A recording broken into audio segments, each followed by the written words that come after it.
चलो देखो, अरे ये ध्यान दो। नेक्स्ट टॉपिक क्या है हम लोग का?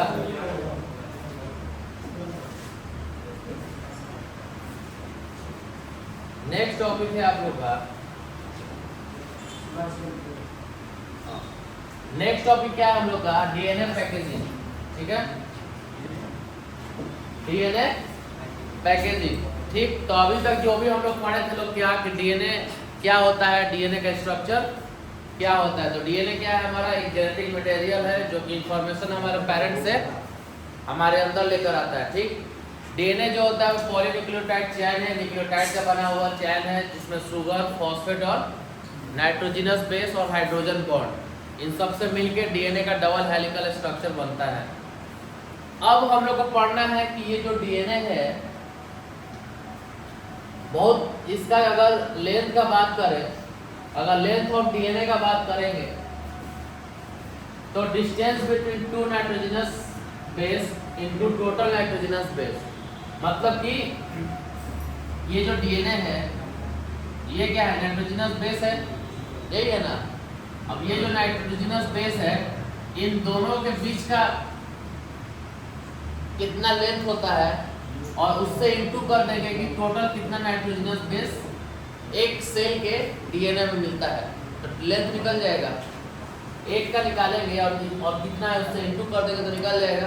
तो वही है distance between two nitrogenous base into total nitrogenous base into a cell. तो एक सेल में कितना नाइट्रोजनस बेस है और एक के बीच में कितना डिस्टेंस है उससे इनटू करेंगे तो डीएनए का लेंथ कितना निकलेगा? कम से कम 2.2 मीटर डीएनए।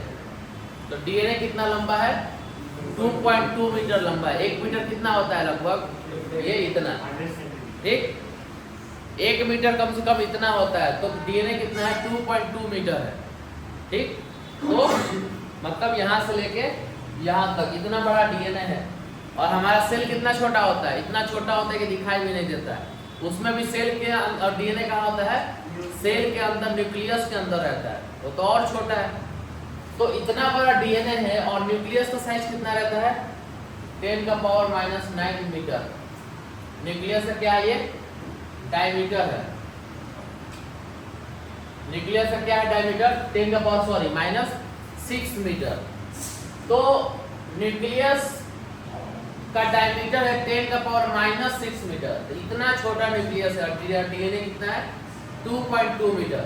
तो इतना लंबा डीएनए और इतना छोटा न्यूक्लियस, तो छोटा घर है, रहने वाला बहुत बड़ा है, उसको क्या करना होगा? छोटा खिड़की रहता है तो झुक के अंदर जाना पड़ता है। तो वैसे इसको क्या होगा? इतना बड़ा डीएनए कॉन्डेंस होगा। ठीक, आपस में क्वाइल्ड होगा, क्वाइल्ड होके कॉन्डेंस होके तब वो छोटे से न्यूक्लियस में अट जाएगा, छोटे से न्यूक्लियस में अट जाएगा। तो जैसे थ्रेड होता है ना, थ्रेड सिलाई जो भी होता है, तो तागा कैसे पूरे थ्रेड इतने छोटे जो भी चीज है उसमें बांधा हुआ रहता है। ठीक, हाँ, तो उसी तरह हमारा, तो उस धागे को अगर निकालेंगे तो धागा तो बहुत लंबा है, लेकिन उसको कंडेंस करके एक स्ट्रक्चर में रख दिया जाता है। तो वैसे ही यहाँ है, डीएनए 2.2 मीटर है, लेकिन उसको रहना कहाँ है? न्यूक्लियस के अंदर। और न्यूक्लियस कितना है? न्यूक्लियस का साइज 10⁻⁻6 मीटर। तो उतने छोटे न्यूक्लियस में इतना बड़ा डीएनए कैसे पैक होकर रहता है, उसी को हम लोग को पढ़ना है। किसमें? DNA packaging. समझ में आ गया? उसी को किसके अंदर पढ़ना है? डीएनए पैकेजिंग में। तो हेडिंग समझ में आ गया ना कि बहुत डीएनए का साइज बहुत बड़ा है और डीएनए न्यूक्लियस के अंदर रहता है, न्यूक्लियस का साइज बहुत छोटा है, तो वो डीएनए कंडेंस होकर पैक होकर उसके अंदर रहता है। तो कैसे पैक होता है वही हम लोग को पढ़ना है। ठीक है, तब आओ। तो पैकेजिंग डीएनए का प्रोकैरियोट्स में भी होता है और यूकैरियोटिक्स में होता है। दोनों में कोई डिफरेंस बताएगा? डिफरेंस बिटवीन प्रोकैरियोटिक और यूकैरियोटिक कोई बताओ?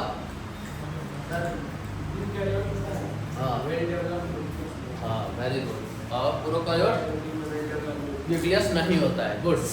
तो जो प्रोकैरियोट्स होते हैं या प्रोकैरियोटिक सेल्स होते हैं उसके अंदर न्यूक्लियस जो होता है वो वेल डेवलप नहीं होता है, लेकिन जो यूकैरियोट्स होते हैं उसके अंदर वेल डेवलप न्यूक्लियस मिलता है। This is the main two difference between prokaryotic and eukaryotic cells. और जो जिसके अंदर प्रोकैरियोटिक सेल्स रहता है उसको प्रोकैरियोट्स बोलते हैं, जिसके अंदर यूकैरियोटिक सेल्स रहता है उसको यूकैरियोट्स बोलते हैं। तो इंसान को क्या बोलेंगे? यूकैरियोट्स की प्रोकैरियोट्स। यूकैरियोट्स जो कि हमारे सेल के अंदर क्या है? वेल डेवलप्ड न्यूक्लियस है, ठीक ना। और बैक्टीरिया का बात करें, वायरस का बात करें तो वो सब प्रोकैरियोट्स आता है, उसके अंदर वेल डेवलप्ड न्यूक्लियस नहीं होता है, ठीक ना। तो सबसे पहले बात करेंगे प्रोकैरियोट्स में, जिसके अंदर न्यूक्लियस नहीं है, उसके अंदर डीएनए कैसे रहता है? क्या चारों तरफ ऐसे तैरते रहता है? ठीक, क्योंकि हमारे अंदर क्या है? डीएनए न्यूक्लियस के अंदर है, एक फिक्स है, लेकिन इसके अंदर कहाँ रहेगा? तो वो पढ़ना है। क्या लिखा है कि अब क्या है? डीएनए के ऊपर कैसा चार्ज होता है? नेगेटिव चार्ज होता है। डीएनए क्या है हमारा? नेगेटिवली चार्ज है। तो प्रोकैरियोट्स में क्या होता है? ऐसे ऐसे प्रोटीन्स के पॉजिटिवली चार्ज प्रोटीन मिलते हैं, ठीक है। ऐसा ऐसा पॉजिटिवली चार्ज प्रोटीन मिलता है और इसी के ऊपर डीएनए ऐसे रैप रहता है, ठीक है। तो ये क्या है? डबल स्टैंडर्ड सर्कुलर डीएनए, और वो देखो ऐसे हमारा प्रोटीन के ऊपर वो लगा हुआ रहता है डीएनए, और इसी फॉर्म में वो सेल के अंदर मिलता है, ठीक है। अगर सेल का बात करें, यहाँ पे अगर सेल बनाए, मान लो ये एक सेल है, तो सेल के अंदर ऐसे डीएनए प्रोटीन के ऊपर लगा हुआ मिलेगा, जिसके अंदर न्यूक्लियस नहीं है, उसके अंदर ऐसे मिलता है। समझ में आ गया? तो वही लिखा है कि वेल डिफाइंड न्यूक्लियस एब्सेंट, ठीक। तो हमारा जो प्रोकैरियोट्स है उसके अंदर क्या होता है? वेल डिफाइंड न्यूक्लियस एब्सेंट रहता है, न्यूक्लियस नहीं होता है। तो क्या होता है? इसका मतलब ये नहीं है कि डीएनए नॉट स्कैटर्ड। तो अगर न्यूक्लियस नहीं है, इसका मतलब ये नहीं कि डीएनए चारों तरफ ऐसे घूमते रहेगा, ऐसा नहीं है, ठीक। क्या है? तो डीएनए जो होता है वो निगेटिवली चार्ज होता है, वो एक प्रोटीन जो होता है वो पॉजिटिवली चार्ज होता है, उसी के ऊपर ये डीएनए क्या होता है? लगा हुआ रहता है, और जिस रीजन में लगा हुआ रहता है उस रीजन को क्या बोलता है? न्यूक्लियोइड बोलता है। तो हमेशा याद रहे, ये जो न्यूक्लियोइड टर्म है वो कहाँ आया है? डीएनए पैकेजिंग में प्रोकैरियोट्स के अंदर आया है। एग्जाम में अगर न्यूक्लियोइड शब्द रहे तो हमेशा याद रखना है कि न्यूक्लियोइड डीएनए पैकेजिंग का वर्ड है, और वो किसके अंडर में है? प्रोकैरियोट्स में अंदर है। तो न्यूक्लियोइड एक ऐसा रीजन है जहाँ पे negatively charge protein positively charge protein के साथ बाइंड रहता है और प्रोकैरियोटिक सेल्स में रहता है। तो इस फॉर्म में रहेगा तो चारों तरफ बिखरेगा नहीं, एक जगह रहेगा, जहाँ रहेगा यहाँ रहे यहाँ रहे, लेकिन रहेगा तो एक ही जगह ना, सब कॉन्डेंस फॉर्म में। तो ऐसे पैकेजिंग होता है डीएनए किसमें? प्रोकैरियोट्स में, जिसके अंदर न्यूक्लियस नहीं है, ठीक।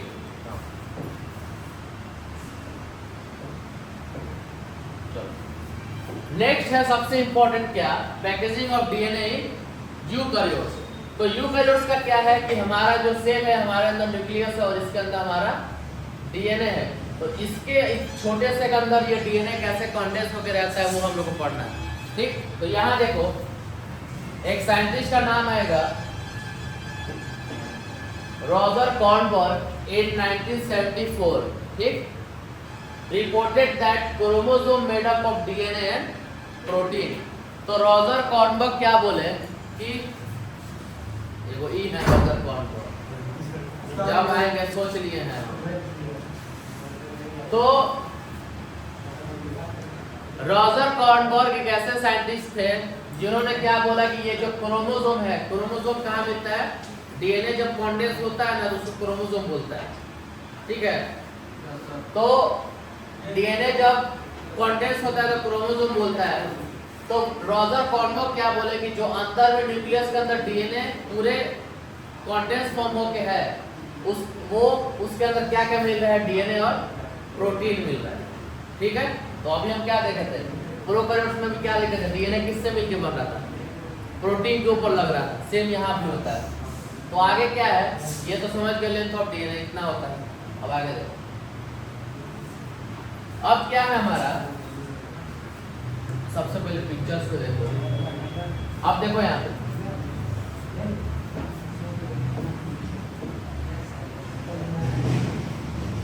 आप देखो यहाँ पे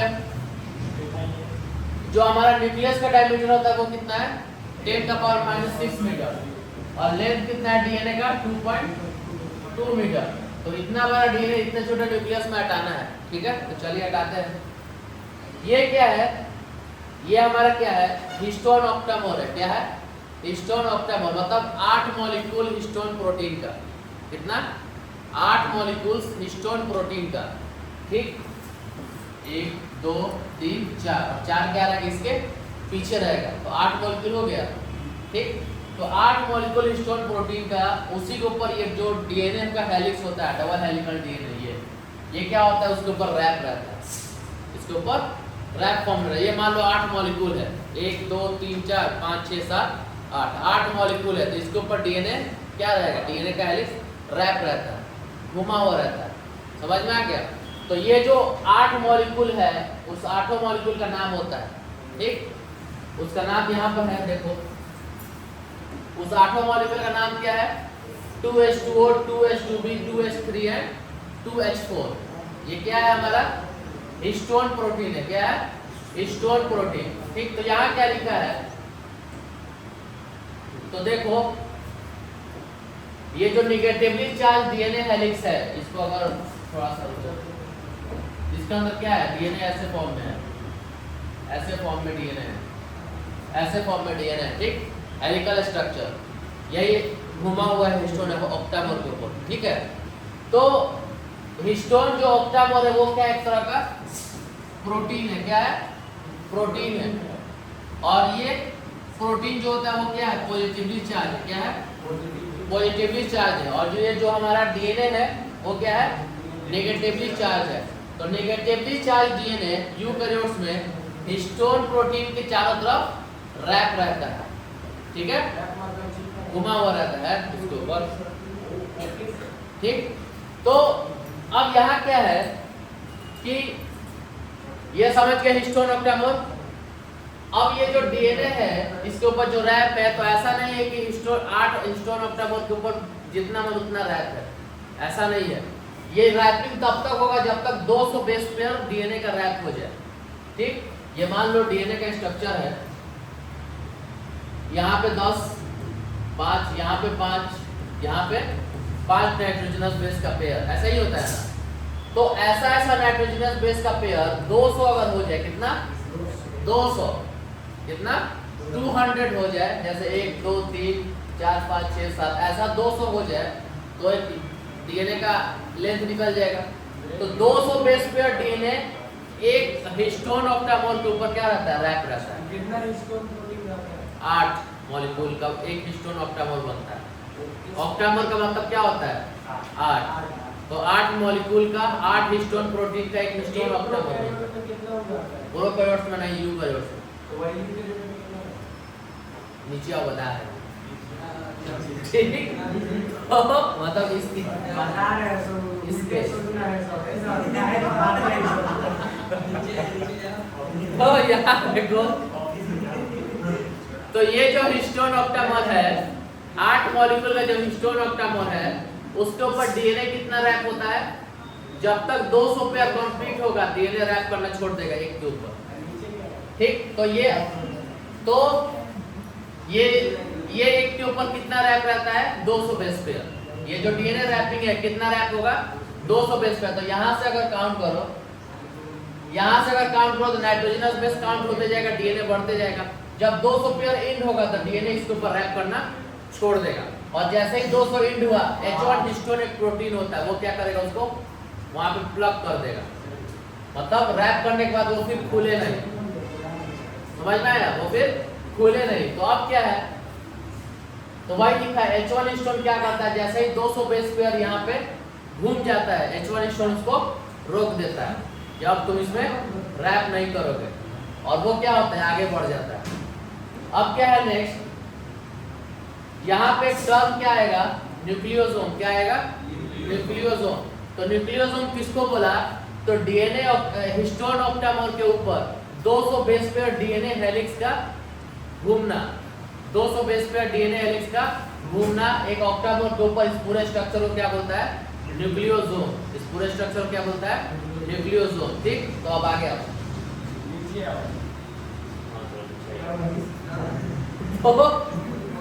तो क्या देख रहे हैं, अब ये डीएनए ऑक्टामर है, ये सॉरी हिस्टोन ऑक्टामर है, इसके ऊपर 200 बेस पेयर घुमा, जैसे ही 200 बेस पेयर कंप्लीट हुआ, H1 हिस्टोन क्या किया, उसको प्लग कर दिया, फिर आगे बढ़ा, फिर दूसरा डीएनए हिस्टोन ऑक्टामर के ऊपर 200 बेस पेयर घुमा, फिर H1 हिस्टोन क्या किया, प्लग कर दिया, फिर आगे बढ़ा, फिर ये कंटिन्यू कर दे। कब तक कंटिन्यू होगा, जब तक 200 सॉरी 2 मीटर डीएनए रैप ना हो जाए, 2.2 मीटर।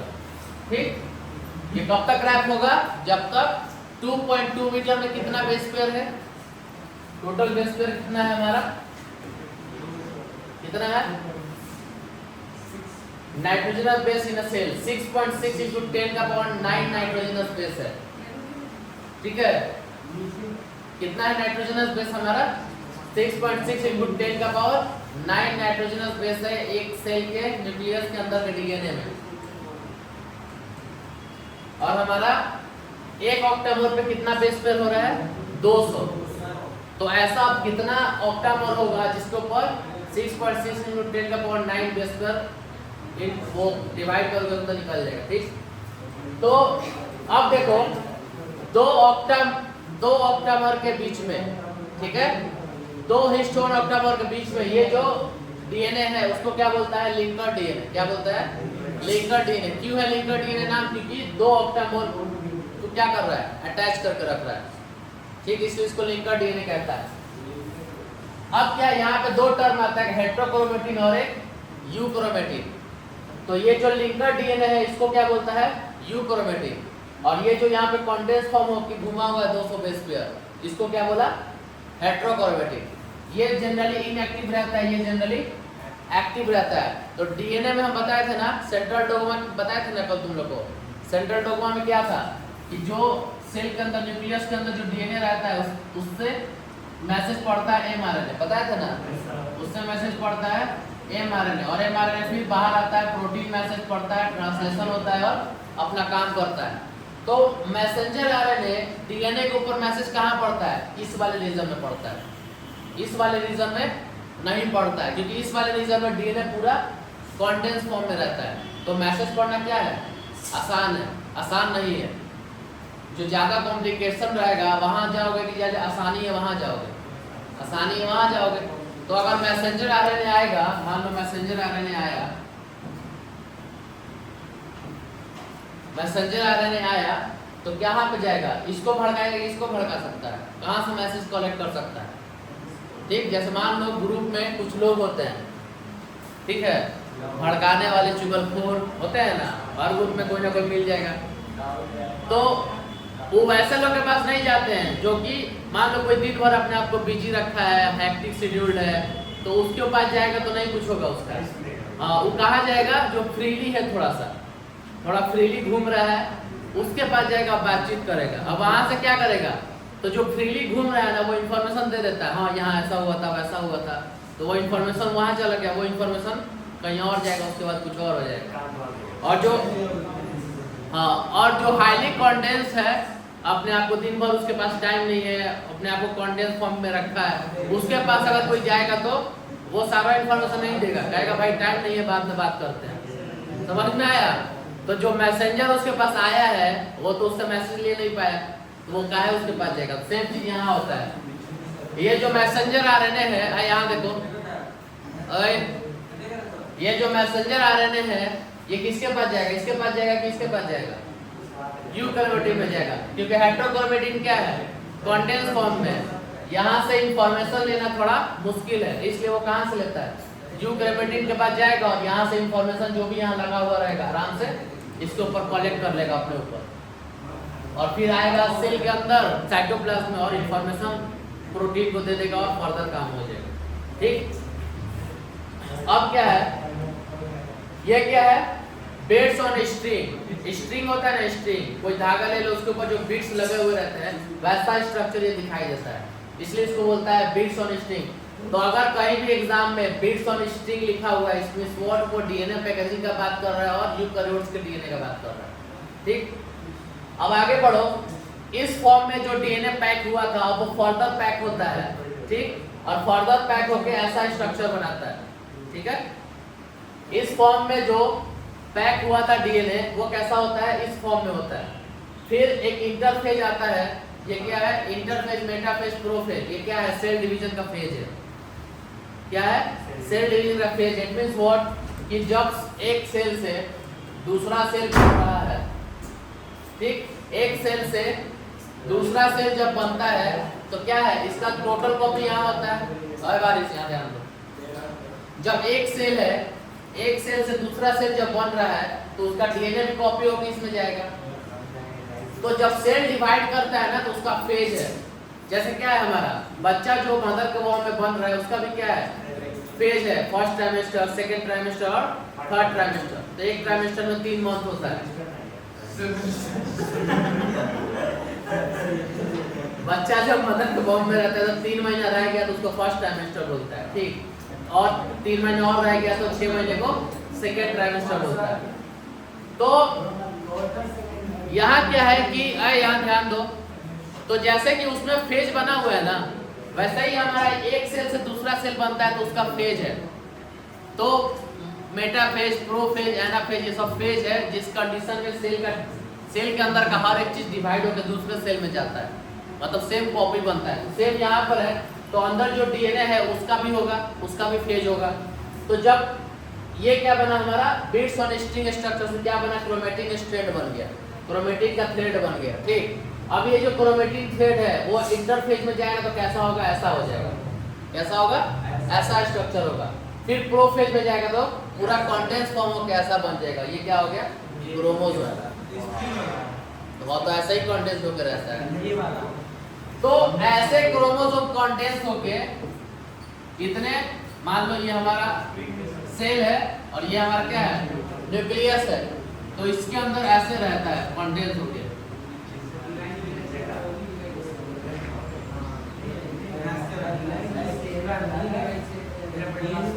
ठीक है, क्या है,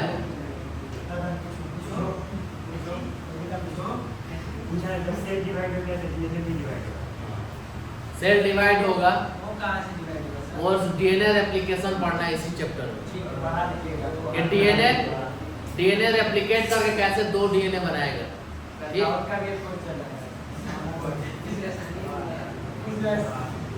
तो यहाँ ध्यान दो, तो ये हमारा क्या है, ये सेल है और सेल के अंदर न्यूक्लियस में डीएनए ऐसे कंडेंस फॉर्म में रहता है और ये जो डीएनए कंडेंस फॉर्म में रह गया लास्ट में क्या बन जाता है, क्रोमोसोम। ये क्रोमोसोम के बाद फर्दर पैक नहीं होता है।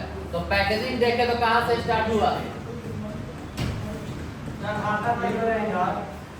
रुको, पैकेजिंग कहां से स्टार्ट हुआ, न्यूक्लियोसोम। न्यूक्लियोसोम से बिट्स और स्ट्रिंग स्ट्रक्चर में आया, फिर क्या बनाया, क्रोमेटिन स्ट्रैंड बनाया, क्रोमेटिन थ्रेड बनाया, फिर वो ऐसा स्ट्रक्चर में आया, फिर वो कंडेंस होके क्रोमोसोम बना। समझ में आ गया।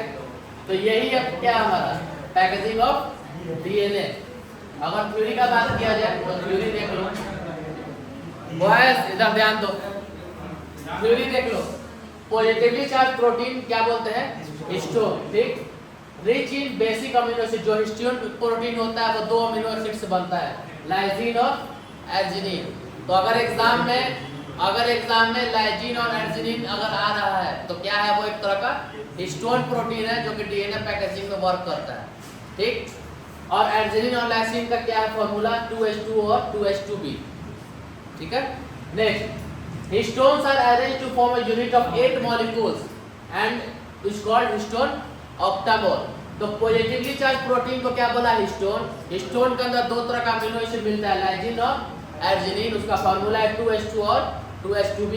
हिस्टोन जो होता है पॉजिटिवली चार्ज है, 2 अमीनो एसिड्स मिलता है, और हिस्टोन जो प्रोटीन होता है वो 8 मॉलिक्यूल से मिलकर बनता है। वो 8 मॉलिक्यूल को क्या बोलता है, हिस्टोन ऑक्टामोर। 8 मिलके बना, उसको बोला हिस्टोन ऑक्टामोर। जो हिस्टोन ऑक्टामोर बोलता है ये यही 2-2 मॉलिक्यूल करके बनता है, 2 ये और 2 ये और 2 ये, टोटल 8। नेक्स्ट क्या है, अब नेक्स्ट हिस्टोन के बारे में समझ गए, 8 मॉलिक्यूल कैसे बना वो समझ गए। अब ये जो नेगेटिवली चार्ज डीएनए होता है वो कहाँ रहता है, रैप रहता है around positively charge histone octamer to form a structure is called nucleosome.